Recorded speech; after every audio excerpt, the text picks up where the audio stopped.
자, 17강 열처리 수업을 다시 또 여러분과 함께 시작하겠습니다.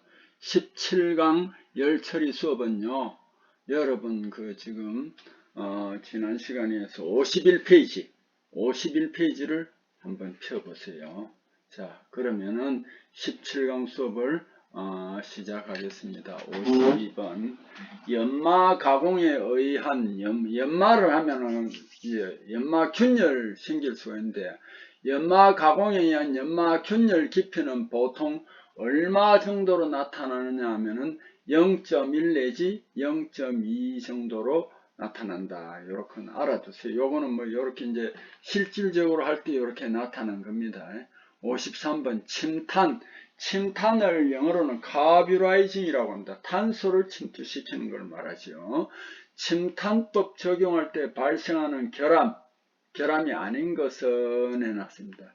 침탄할 때는 그 탄소가 적게 침투되면 경화불량 이제 일어날 수 있고, 그 다음에 이제 거기에 연점, 그 다음에 박리 이런 게 이제 소프트 스팟, 이거는 이제 이런 것들이 일어나는데, 균열은 실제로는 침탄법보다는 아주 급냉을 하거나 이렇게 했을 때, 담금 질환이 아주 급냉을 하거나 이럴 때 일어나는 겁니다. 그래서 침탄할 때 나타나는 결함은 경화가 이제 탄소 적게 들어가면 경화불량, 연마를 했을 때 이제 균열이 생길 수 있습니다. 그 다음에 연점, 소프트 스팟, 작은 점이 있는 거, 연점. 박리는 껍질이 이제 산화가 돼가 이제 침탄할 때 이렇게 사고 껍질처럼요, 이제 떨어져 나간 거. 요런 거는 이제 침탄할 때 나타나는 결함이다 하는 거 여러분 알아두시고요. 자, 54번 노중. 우리 열처리할 때 노에 가열을 하잖아요. 그죠? 열원. 뭐 전기로 할 때는 필요 없겠지만 열원에 따라 분류된 가열로인 것은 열원, 가스도 많이 쓰겠죠. 그래서 그는 가스로고, 상형로, 원통로, 회전로는 이거 열원이 아니고 노의 형태입니다. 상형로는 위에서 넣는 거, 원통로는 둥글게 가는, 회전로라든지 이거는 노의 형태에 따라서 그 다음에 이제 분류를 해놓은 겁니다. 자, 55번 열처리 조업에서 다음과 같은 특징을 갖는 노인 것은 해놨습니다. 산화탈탄을 방지할 수 있다. 균일한 온도 분포 유지가 가능하다. 열 용량이 크고 단시간에 가열할 수 있다. 냉각 속도가 빠르고 급속한 냉각할 수 있다. 요거는 뭐냐면은 염용로가 가장 대표적인 게 뭐냐면 산화탈탄을 방지할 수 있습니다. 균일한 온도 분포 유지가 가능합니다. 열 용량이 크고 단시간에 가열을 할 수 있습니다. 냉각하는 게 아니고. 그 다음에 냉각 속도가 빠르고 급속한 냉각을 할 수 있는 것이 이 염용로다는 거 알아두세요. 자, 56번 칼로라이징 금속 침투는 어떤 금속 침투시켜 내식성이 좋은 표면층 얻는가 했는데, 이 저탄소강 표면에다가 금속을 녹여서 침투시켜서 내식성을 좋게 한다든지 뭐 이렇게 여러가지 철의 산화를 방지한다든지 여러가지 이제 특징을 좋은 특징을 갖도록 이렇게 이제 침투시키는 것. 이걸 이제 딴 말로는 시멘테이션이라고도 합니다. 시멘테이션이라고도 하는데, 칼로라이징은 알루미늄을 침투시킬 때 하는 겁니다.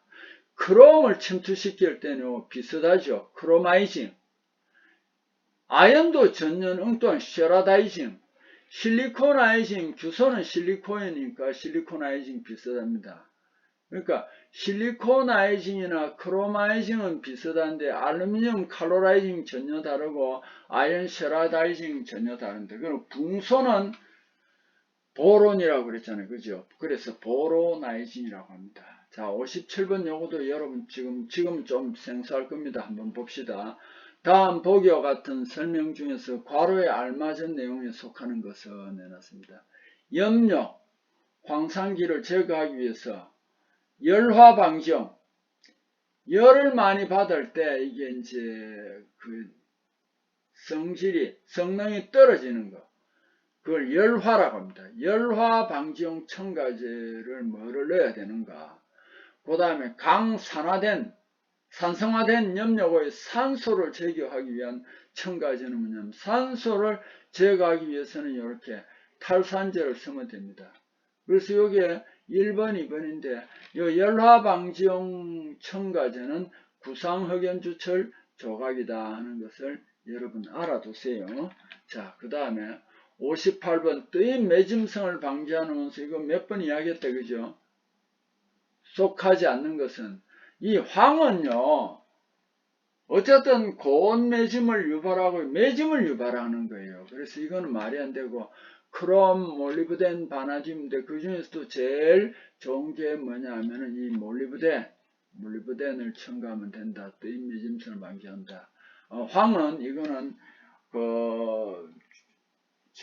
편석에 의해서 매짐을 일으키는 겁니다. 그래서 이거는 안 좋습니다. 그 다음에 고주파 경화할 때 노가 굉장히 고주파 경화할 때 생기는 결함에 속하지 않는 것은 하는데, 고주파 경화할 때 이게 당금질 균열이 생길 수 있고 연점이 생길 수 있고 박리가 생길 수 있는데 취성 매짐이 생기는 건 아닙니다. 자, 연점이라는 것은 이제 나와지고죠. 당금질을 할 때 부분적으로 여기에서는 기술 용어에서는 이것도 이런더라고요. 국부적이라는 용어를 많이 쓰더라고요. 국부적이 아니고 국부적인 그 기술 용어로 많이 쓰는 우리가 많이 쓰는 부분적으로 생기는 완전히 경화하지 않은 부분을 연점이라고 한다 하는 거 알아두세요. 그래서 요거 연점도 생길 수 있고, 박리는 스폴링이라고 합니다. 침탄강, 경질강이 하중을 받을 때 그 금속의 표면에서 약간 산화된 것이 얇은 조각이 벗겨져 떨어지는 것이 박리입니다. 박리. 그래서 이런 거는 일어날 수 있고, 취성, 매짐이 일어나는 건 아닙니다. 이 고주파 경화를 하면은, 고주파는 그래서 값비싸고 그렇습니다. 그냥 이게 취성이 뭐 다른 그런데 고주파 경화는 굉장히 이제 고급 제품이 하는데, 취성이 일어나는 건 아닙니다. 60번. 수지상정 사이. 수지상정이란 뭐냐면 요것도 이제 용어가 이제 자꾸 어렵다. 그죠? 금속을 녹여서 액체 상태에서 온도를 떨어뜨리면 거기에서 금속 액체 상태 안에서 핵이 생깁니다. 여러분 달걀을 품으면 나중에 그 안에 뭐가 생기냐면 핵이 생겨가지고 그 다음에 이제 달기 생기는 것처럼 이 금속도 이렇게 온도가 떨어지면 액체 상태에서 온도가 떨어지면 핵이 생깁니다. 핵에서 이제 결정이 생기는데 결정이 생겨가지고 이게 이제 나무 가지 모양으로 생깁니다. 그걸 우리는 뭐라고 하냐면 수지상정이라고 합니다. 수지상정. 영어로는 덴드라이트라고 합니다. 그래서 수지상정이거는 기호가 또 뭐로 표시가 주로 잘 되느냐 하면 D로 표시가 많이 됩니다. 덴드라이트니까 요것도 종종 나오더라고요.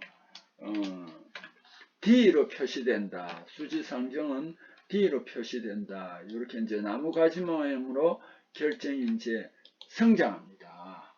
근데 그 나무 가지 모양 성장한 수지상정 사이에 부분적으로 편석이 일어나는 것을 무엇이라고 하냐고 작아요. 그래서 이걸 우리는 다른 편석은 거시라는 거는 우리가 용어에서도 좀 어려운 말입니다. 거시는 굉장히 큰 범위를 말하고 미시는 작은 걸 말합니다. 그래서 결정이 나뭇가지 모양으로 탁탁 성장하는데 그 사이에 생긴 걸 말합니다. 그래서 이걸 미시 편석이라고 합니다. 자, 요렇게 해서 일단은 그 CBT 대비해서 60번까지 문제를 한번 만들어서 이렇게 우리가 한번 풀이를 해봤습니다. 아직까지는 여러분이 조금 어려운 부분이 있습니다. 실제로 이 열처리를 앞부분에서 본문 부분을 했지만 그 본문 부분도 아주 요약된 겁니다. 실제로는 그 이론을 다 하려면 굉장히 많거든요. 그래서 여기에서 보면 전혀 그 본문에서 없던 문제도 나오니까 요거는 이제 문제 풀이를 하면서 계속 이제 내가 이제 그 적용을 하도록 그렇게 좀 해주시기 바랍니다. 자, 그러면 두 번째 또 그 대비해서 모의고사 문제로 담가 봅시다. 이제 기계금속 열처리 원리학습 CBT 대비 한번 봅시다. 요게 이제 62페이지입니다. 자, 주계라는 말이 나옵니다. 주계. 조계. 자, 요즘은 이게 포스코나 현대제철에서는 조계 공장이 없습니다. 초창기에는 어떻게 됐느냐 하면은 재선 고로 공장에서 이제 철광석을 넣고 쇳물을 녹였어요. 거기에는 이제 불순물이 많아요. 이걸 이제 제강 공장에 가서 그걸 이제 다시 펄펄 끓는 상태에서 산소를 불어넣어서 불순물을 제거했어요. 그 용광을 뜨거운 상태다 이 말입니다. 쇳물 바가지를 우리는 레이들이라는데 레이들이 굉장히 커요. 거기에 담아가 옮겨야 되는데 어디로 옮기느냐? 이 조개 공장이 있었어요. 옛날에는 주철제 케이스를 큰 걸 공장에 두고 거기에다 그 쇳물을 부어요. 부어 가지고 냉각을 시켜요. 주철제 케이스를 빼면은 그 강 덩어리가 생깁니다. 이것을 우리는 뭐라고 하냐면 조개라고 합니다. 조개. 굉장히 크더라고요. 그 조개로 생산된 것 중에서 진정강이 뭐냐 이 말이죠. 진정강. 진정강이 한자로는 진정강입니다. 진정을 시켰다는 건데 영어로는 killed steel이라고 합니다. 뭐를 죽였다. 죽인 강이다. 진정한 강이다. 진정한 강이다. 그러니까 이 이제 부글부글 끓는 걸 진정을 시킨 겁니다. 뭐가 부글부글 끓었냐 하면은 그 강 중에 이제 전로 공장에서 고로 공장에서 쇳물이 오면은 산소를 불어넣어 가지고 산소가 탄소하고 이런 불순물 반응을 해가 부글부글 끓고 해가지고 제거를 했는데 그래도 그 안에 아직 이제 산소를 많이 쓰다 보니까 산소가 남아 있어요. 이 산소를 제거해주면 부글부글 끓는 게 없어져요. 그래서 이걸 진정강이라고 하는데 영어로는 그 산화물을 죽였다 해서 완전 죽였다 해서 killed steel이라고 합니다. 자, 그럼 요거 진정강이란 뭐냐? 자, 여기에 이제 나왔는데 자, 한번 봅시다. 페로망간이라는 있는데 이 탈산제 맞는데 이 페로망간은 굉장히 약한 탈산제다 하는 거 알아두세요. 그래서 킬드강에 쓰면 안 됩니다. 또 나의 캡을 씌워서 만들었다는데 캡을 씌웠다 이거는 캡트강입니다. 캡트강.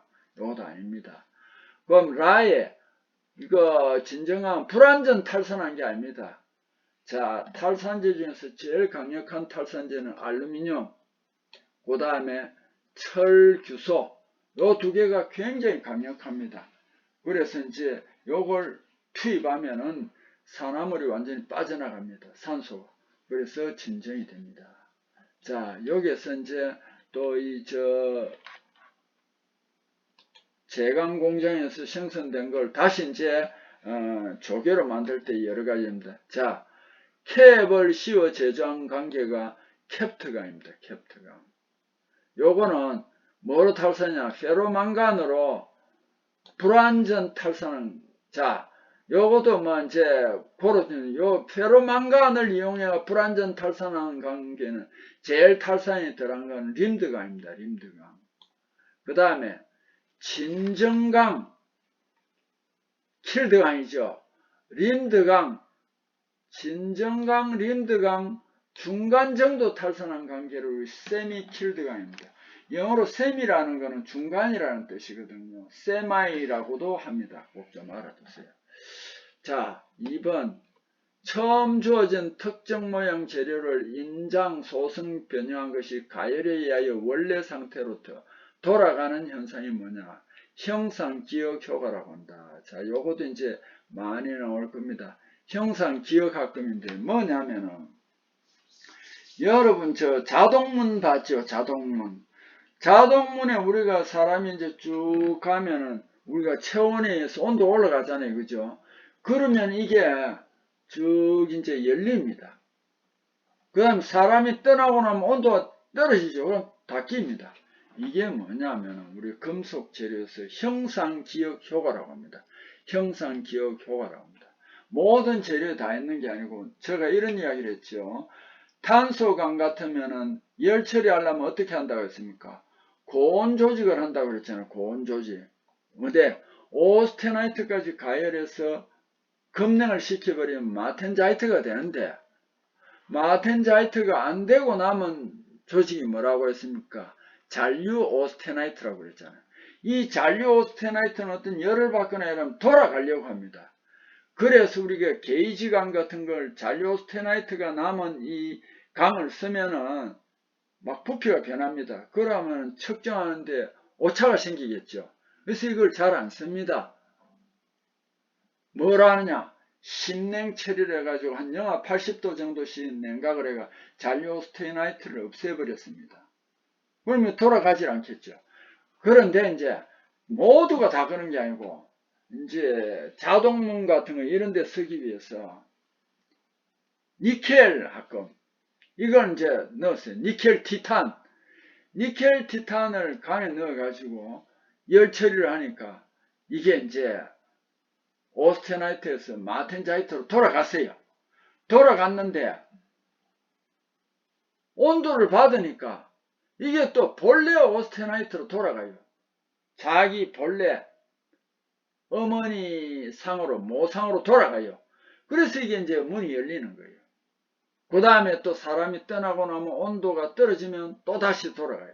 이것을 우리는 형상기억합금이라고 한다는 거 꼭 좀 알아두세요.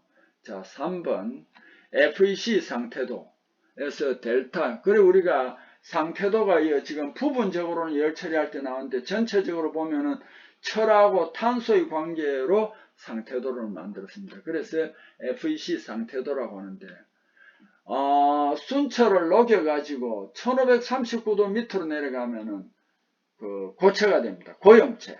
그게 델타 고용체입니다. 그 델타 고용체하고 옆에 있는 액체, 융체하고 합쳐서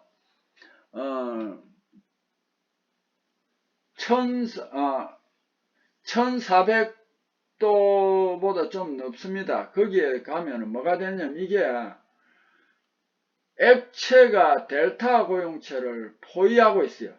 근데 여기에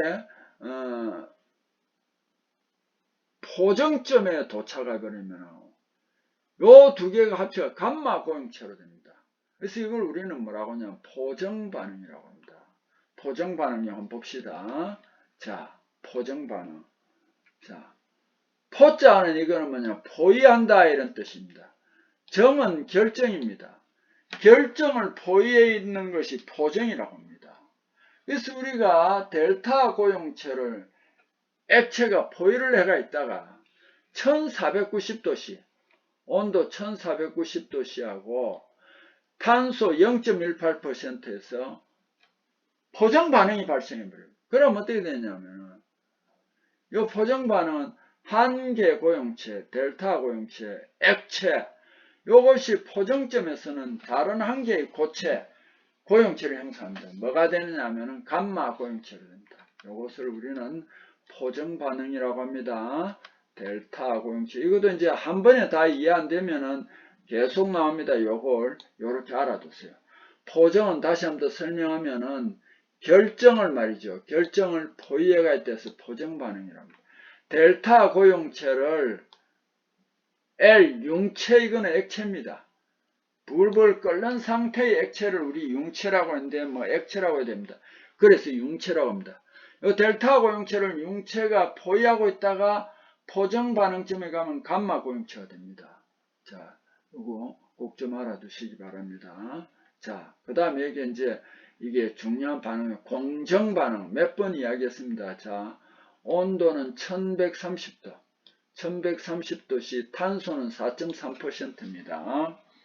한 액체에서, 한 액체입니다. 액체가 하나입니다. 한 액체에서, 한 액체가 말이죠.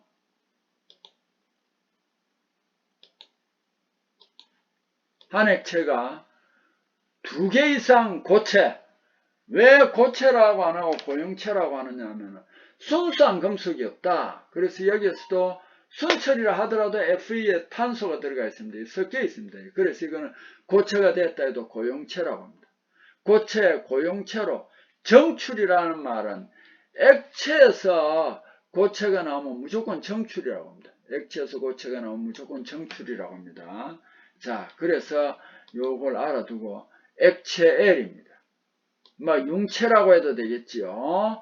감마철, 오스테나이트입니다.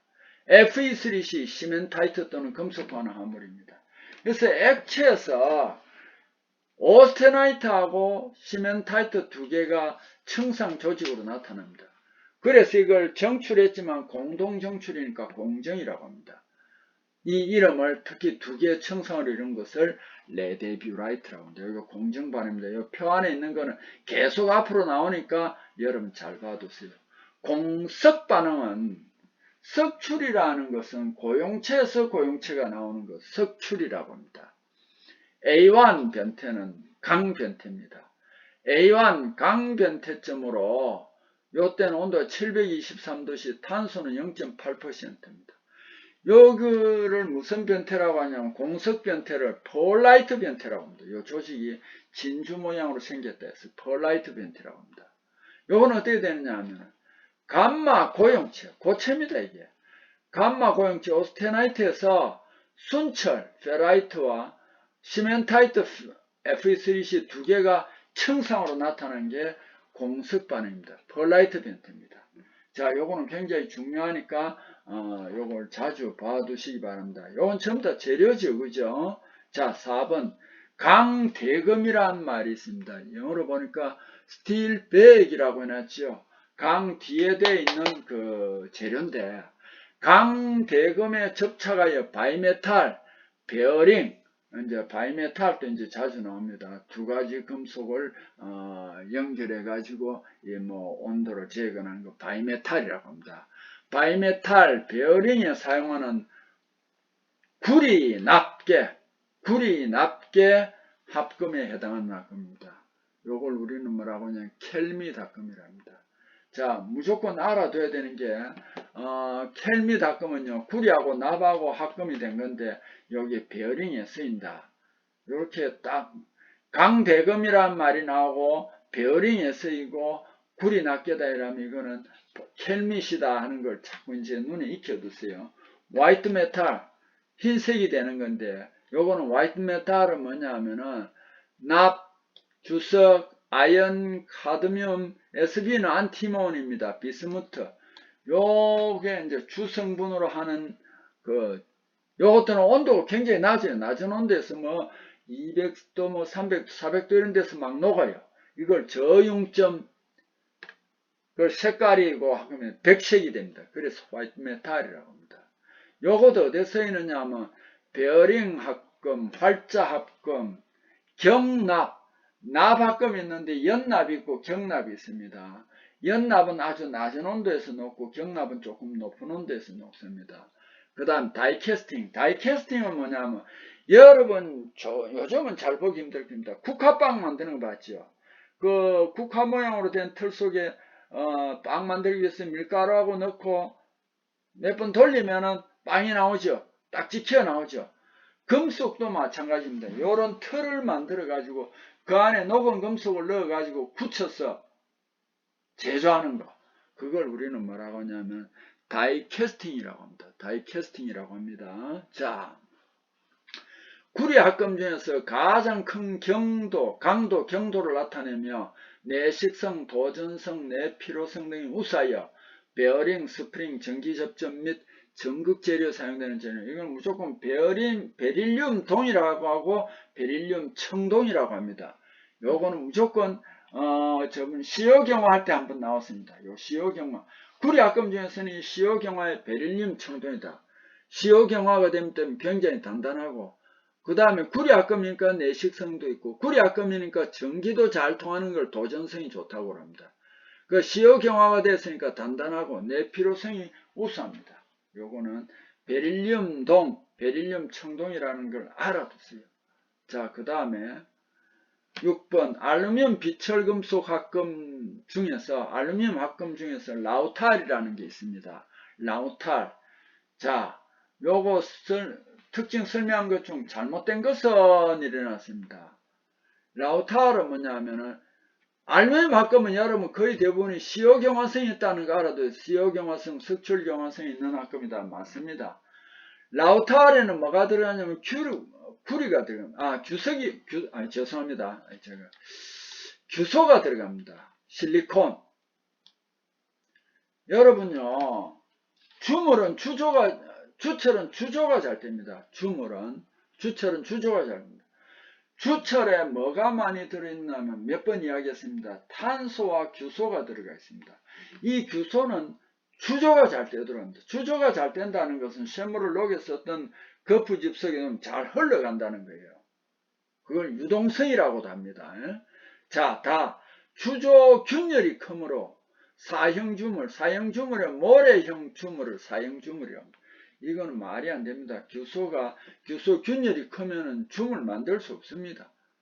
구리를 첨가하여 피삭성을 좋게 하는, 피삭성이라는 잘 절삭이 되도록 하는 겁니다. 자, 여기에 보니까 이미 나와 있는데, 알루미늄, 구리, 규소, 이거 다 나와 있습니다. 이걸 우리는 어떻게, 이제 힌트로 만들어 썼냐면, 여러분도 혹시 시간 나가던 그렇게 한번, 심심하면 고래 외워두세요.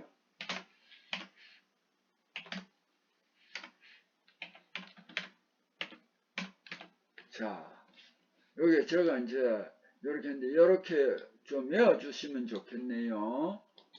자, 알구시라. 알루미늄에 구리, 실리콘이 들어가면 라우탈이다. 알구시라. 그 다음에 자, 그 밑에 자동차 내연기관의 피스톤 합금으로는 Y 합금, 이것도 알루미늄 합금입니다. 라우탈, 조금 전에 했죠, 그죠? 로엑스 합금, 이것이 대표적입니다. 예, 요게 알루미늄 합금이고 CO 경화성이 있습니다. 이 자동차, 이게 왜 그럼 알루미늄 주철한 합금을 만들었냐? 이 합금들은 비중이 굉장히 낮습니다. 가벼워요. 근데 또 합금을 하면 굉장히 단단해져요. CO 경화성이 있어요. 여러분, 항공기 재료가 알루미늄, 구리, 마그네슘, 망간입니다. 알구마망두입니다. 그게 뭐냐면 CO 경화성이 있습니다. 단단해지죠. 근데 이 합금들이 비중이 철보다 굉장히 가벼워요. 그러니까 잘 날면서도 가볍다. 강도가 높다.